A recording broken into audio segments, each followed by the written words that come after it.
Assalamualaikum warahmatullahi wabarakatuh. Perkenalkan, kami dari Prodi Pendidikan Bahasa dan Sastra Indonesia, Rombel 1. Pada mata kuliah Sejarah Sastra Indonesia Modern, kami akan presentasikan mengenai sastra angkatan 2000 dengan anggota kelompok yaitu Habibah Isnaini Mutia dengan NIM 21014200077, Ayu Mutia dengan NIM 21014200078, dan Alma Nadira Widiansyah dengan NIM 21014200079. Next. Baik, pertama-tama kami akan bahas mengenai latar belakang terbentuknya angkatan 2000. Pertama, setelah wacana tentang lahirnya sastrawan angkatan reformasi muncul, namun tidak berhasil dikukuhkan karena tidak memiliki juru bicara, Kori Layun Rampan pada tahun 2002 mengumumkan wacana tentang lahirnya sastrawan angkatan 2000, sebuah buku tebal yang diterbitkan oleh Gramedia Jakarta. 100 lebih penyair, cerpenis, novelis, esais, dan kritikus sastra dimasukkan Kori ke dalam angkatan 2000, termasuk mereka yang sudah mulai menulis sejak tahun 1980-an, seperti Afrizal Mauna, Ahmadun Yosi Hervanda, dan Seno Gumira Aji Dharma, serta yang muncul pada tahun 1990-an seperti Ayu Utami dan Dorothy Rose Herliani. Angkatan 2000 atau sering disebut dengan sastra mutakhir merupakan nama yang diberikan oleh Kori Layun Rampan. Pada masa angkatan ini, para sastrawan yang pada awalnya merasa selalu dibekap dan terganjal oleh gaya pemerintahan Orde Baru yang represif, tiba-tiba memperoleh saluran kebebasan yang luas, layaknya sebuah pentas terbuka dan luas. Pada masa angkatan 2000 ini, banyak sekali muncul pengarang wanita. Mereka umumnya menulis dengan ungkapan perasaan dan pikiran yang tajam dan bebas. Ada di antara mereka yang sangat berani menampilkan nuansa-nuansa erotik, hal-hal yang sensual, bahkan seksual, yang justru lebih berani dibandingkan pada sastrawan seumumnya. Next.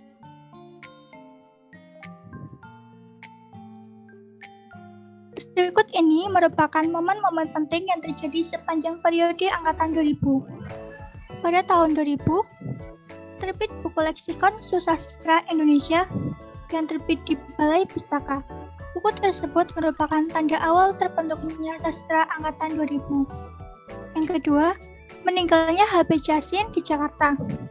Selain itu, pada tahun ini juga terbit buku Aku Ingin Jadi Peluru karya Wiji Tukul. Selanjutnya tahun 2001.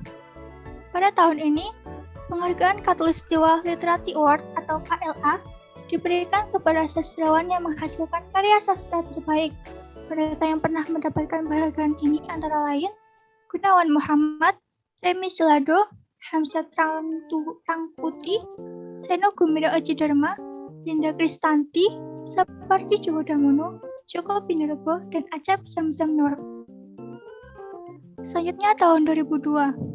Pada tahun ini, Majalah Horizon menerbitkan buku Horizon Sastra Indonesia yang terdiri dari 4 kitab, yaitu kitab puisi, cerpen, novel, dan drama. Dalam buku ini, Hamzah Mansuri yang hidup di abad ke-17 dimasukkan sebagai sastrawan Indonesia yang pertama. Selain itu, pada tahun ini juga terbit jurnal cerpen oleh Joni Ariandata dan kawan-kawan. Selanjutnya tahun 2003. Pada tahun ini diadakan lomba menulis novel oleh Dewan Kesenian Jakarta, dan Sapardi Djoko Damono serta Ignas Kleden mendapat penghargaan Ahmad Bakri Award karena jasanya di bidang kesusastraan dan pemikiran. Next.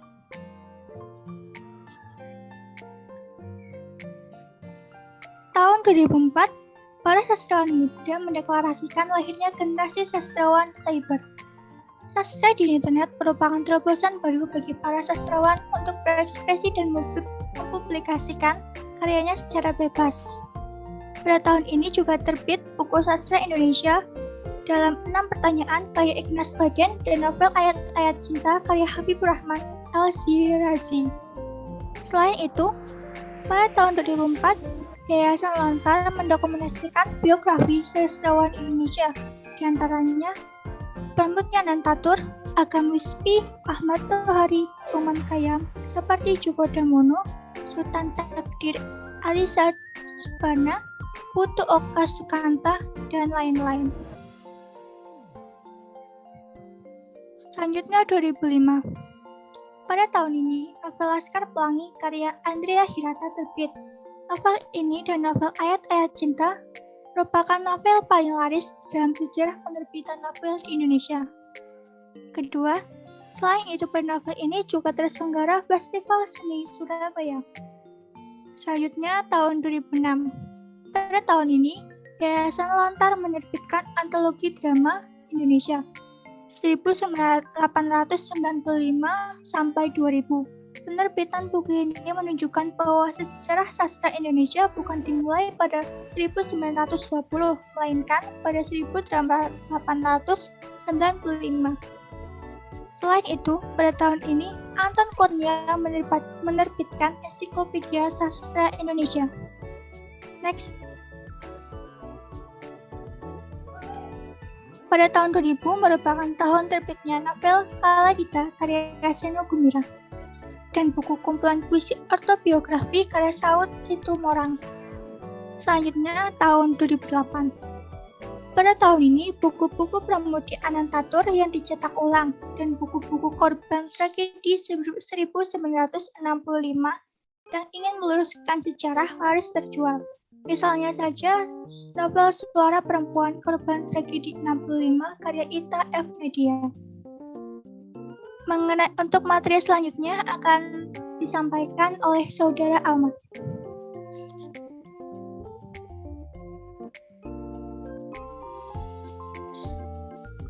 Ciri-ciri sastra angkatan 2000. Yang pertama, menggunakan kata atau frase bermakna konotatif. Yang kedua, menyindir keadaan sekitar baik sosial, budaya, politik, atau lingkungan. 3. Revolusi tipografi yang bebas dan kecenderungan ke puisi konkret yang disebut antromorfisme. Yang keempat, kritik sosial sering muncul lebih keras. 5. Penggunaan estetika baru. 6. Karya cenderung vulgar. 7. Mulai bermunculan fiksi-fiksi Islami. 8. Munculnya siber sastra di internet. Dan yang terakhir, ciri-ciri bahasa diambil dari bahasa sehari-hari, yaitu kerakyat jelataan. Next. Tokoh-tokoh sastrawan angkatan 2000. Yang pertama ada Ayu Utami, Jenar Mahesa Ayu, Vira Basuki, Herlinatis, Nukila Amal, Linda Kristianti, Ratih Kumolo, Oka Rusmini, Dewi Lestari, Ahmad Fuadi, Andrea Hirata, Cucuk SP, Habibur Rahman El Shirash, Raudal Tanjung Banua, Seno Gumaira Aji Dharma, Acep Zamzam Nur, Ahmadun Yosi, Gus TF Sakai, Isbedi Setiawan, M. Soim Anwar, dan lainnya. Next.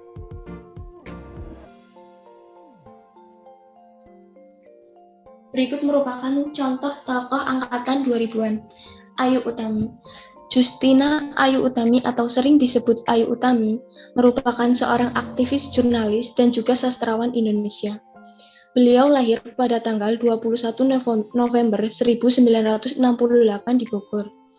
Ayu Utami menamatkan pendidikannya di Universitas Indonesia, jurusan sastra Rusia. Ia pernah menjadi pemenang sayembara penulisan roman Dewan Kesenian Jakarta pada tahun 1998 dengan mengajukan novel yang berjudul Saman. Karir dan kegiatannya, yang pertama, finalis di majalah Gadis Sampul majalah Femina pada tahun 1990-an. 2. Sekretaris di sebuah perusahaan pemasok senjata. Ketiga, sebagai Guys Public Relation di Hotel Arya Duta. Keempat, wartawan Lepas Matra. 5. Wartawan Forum Keadilan. 6. Wartawan D dan R. 7. Anggota sidang redaksi Kalam. 8. Kurator Titer Utan Kayu. 9. pendiri dan anggota Aliansi Jurnalis Independen, dan yang terakhir, peneliti di Institut Studi Arus Informasi. Next.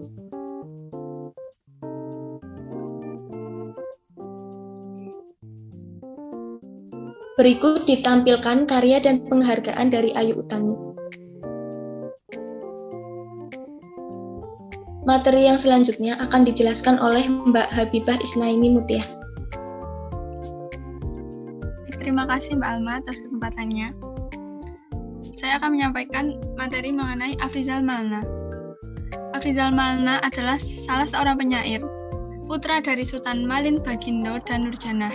Ia lahir di Jakarta pada 7 Juni 1957, yang kini berarti usianya menginjak usia 64 tahun. Pendidikan terakhirnya adalah Sekolah Tinggi Filsafat Bayangkara, namun tidak selesai. Dia menikah pertama kali dengan Herawati Hermanu pada 5 Mei 1984, kemudian dengan Siti Zarah dan dikaruniai seorang putra bernama Agharid. Beliau ini adalah penulis Indonesia yang menghasilkan berbagai karya puisi, cerita pendek, novel, esai, dan teks pertunjukan teater. Di antara berbagai karyanya, tema puisi Afrizal Malna yang menonjol adalah pelukisan dunia modern dan kehidupan urban, serta objek material dari lingkungan tersebut. Korespondensi objek-objek itulah yang menciptakan nuansa dan gaya puitiknya. Sudah lebih dari 20 buku ia tulis, bahkan ada beberapa karyanya yang telah diterjemahkan dalam bahasa asing. Karyanya yang terbit pada tahun 2000-an dapat dilihat pada slide berikut ini. Selain puluhan buku yang telah ia tulis, begitu juga dengan penghargaan yang didapatkannya. Tak hanya penghargaan nasional, tetapi penghargaan internasional pun banyak juga digenggamnya. Nah, untuk penghargaan yang diperolehnya pada tahun 2000-an dapat dilihat pada slide berikut ini.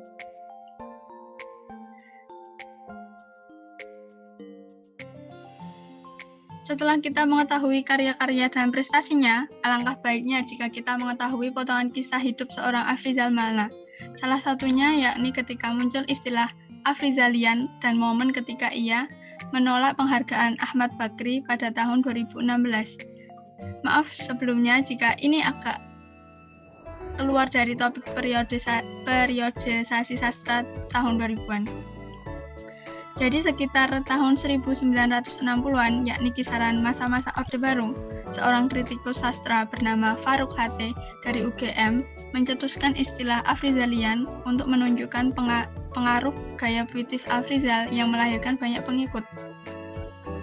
Lalu apa sih yang disebut dengan Afrizalian itu? Afrizalian itu merujuk pada puisi-puisi yang ditulis dengan memasukkan budaya-budaya urban yang pada masa itu dianggap tidak liris. Sebagai contoh adalah ketika penulis memasukkan diksi yang dianggap tidak ada hubungannya dengan puisi, seperti meja pingpong, oven, truk pasir, bulldozer, dan sebagainya. Nah, itu yang disebut sebagai Afrizalian. Jadi, siapapun yang puisinya memiliki kemiripan dengan gaya kepenulisan Afrizal ini disebut sebagai Afrizalian. Hal ini membuat generasi bawahnya, jika menyentuh hal yang sama akan dituduh sebagai Afrizalian. Dan itu cukup membuat mereka takut untuk menulis puisi bernuansa urban. Lalu peristiwa yang kedua adalah penolakan Afrizal terhadap penghargaan Bakri pada tahun 2016. Afrizal mengatakan jika beliau menerima penghargaan tersebut, karya-karya yang pernah beliau ciptakan akan melenceng dari tujuan semula. Apabila beliau menerima penghargaan tersebut, beliau menjadi bagian dari konstruksi mereka. Maksudnya adalah Afrizal menilai penghargaan Ahmad Bakri Award ini sudah membentuk citra tertentu di mata publik, yang salah satunya dipengaruhi oleh latar belakang bisnis keluarga Bakri. Jika beliau menerima penghargaan tersebut, maka akan berdampak juga pada citra dirinya maupun karyanya. Beliau menyatakan tak menyukai adanya pengkotak-kotakan dalam kesusastraan, karena dalam kesenian maupun kesusastraan yang harus tetap dipertahankan adalah kebebasan, termasuk kebebasan untuk tidak berkarya ataupun kebebasan untuk berkarya sesuai dengan riset pribadi. Oleh karena itu, beliau tidak ingin mendapatkan citra dari keluarga Bakri melalui penghargaan tersebut. Beliau juga ingin anggapan bahwa penghargaan terhadap dunia sastra adalah upaya pembisuan terhadap perkembangan kesusastraan.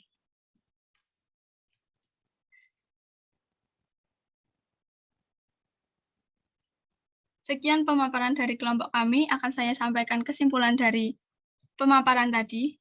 Ada begitu banyak perubahan yang terjadi mengenai kesusastraan Indonesia ini pada tahun 2000-an.